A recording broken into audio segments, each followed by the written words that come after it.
श्री स्वामी समर्थ मंडळी, देव खंडोबा ज्यांचे कुलदैवत आहे त्यांनी खंडोबाचे पूजन आणि नामस्मरण रोज मनोभावे व श्रद्धेने करायचे आहे.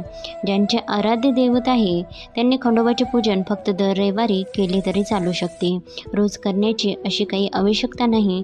तुमची इच्छा असेल तर रोज करू शकता. देव खंडोबाची उपासना, सेवा बाल, वृद्ध, स्त्री, पुरुष कोणीही करू शकतं. याच्यासाठी काहीच बंधन नाही. देव खंडोबाचा वार हा रविवार मानला जातो. अश्विन शुद्ध नवमी, त्रिपुरा पौर्णिमा आणि चंपाषष्ठी हे दिवस देव खंडोबाचे पूजन करण्यास प्रशस्त मानण्यात आलेले आहेत. त्याच्यामुळे या दिवशी नक्की पूजन करावे. देव खंडोबाला बेल भंडारा अतिशय प्रिय आहे. बेल भंडारा पूजनात खंडोबास नक्की अर्पण करायचा आहे. हा देव आपल्याला त्वरित प्रसन्न होतो. तसेच खोबरे आणि भंडारा खंडोबाला अर्पण नक्की करायचा आहे. वर्षातून एकदा दर्शनाला खंडोबाच्या नक्की जायचं आहे.